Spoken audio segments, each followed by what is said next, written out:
دا د یو غریبې خور کیسه ده چې د مینې لی د اوښکو نه د ورور مستقبل جوړ کړی. راځئ چې دا کیسه ضرور وګورو.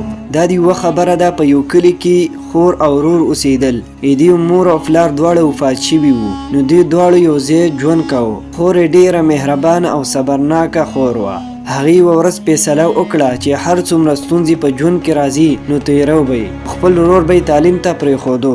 هر سحر به له لمر راختو سره پاڅېده او د خلکو کورونه به یې پاکول او جامې به یې اینځلې او اوبه به یې راوړې. کله کله به د لوږې له امله سترګې وغړېدې او ویل به یې الله تعالی شکر ادا کوم تر څو چې زما ورور چې کالج ته ځي زه خوشحاله یم. ورور ځوان و، ډېر زیات هوښیار و. هغه به هر وخت د خور زحمتونه لیدل. ورځ غمجن شو، خور ته رالی او ویلې زه نور نه غواړم ته دومره تکلیف وکړې، زه خپله مزدوري شروع کوم، کور کې په آرام کښېنه. په مینه جواب ورکړو، زه هر څه ستا د راتلونکي مستقبل لپاره کوم، که چې تعلیم د انسان ژوند بدلوي. الله ډېر مهربانه دی، هر څه به ښه شي. دواګانې او صبر د خور مینه د اخرې خپل رنګ راوړو.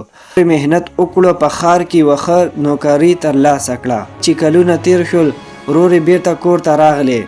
خور لاسونه ونیول او ښکل یې کړه، ورته ویې دا زما لپاره د مور په شان مینه راکړه. ته بریالی شوی یم. زه نن چې کوم ځای کې یم دا د دوا د صبر مینې نتیجه ده. دا زما پر یاد نه، دا زما د زړه ارمان و. ستا خوشحالي او کامیابي زما د ژوند هدف و. ورور هغه ته ښکلی کور جوړ کړو او نوي کالي ورته واغوستل.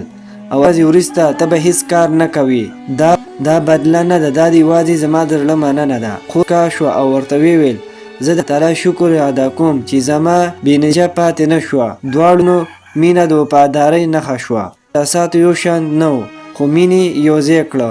د کلي خلکو به ویل دا خور د خدای رحمت دی، هغه د دواګانو د صبر ورور ژوند بدل کړی دی. ورور به تل ویل که زه بریالی یم د خپلې خور او د وفادارۍ کامیاب کړی یم، دوا د صبر له امله دی. هغې راته ژوند اصلي معنا راښودلې ده. نو قسم خوښه شوي مهرباني وکړئ چینل ورسره سبسکرایب کړئ، ویډیو لایک کړئ، ویډیو ورسره شیر کړئ، خپل نظر په کمنټ کې ولیکئ.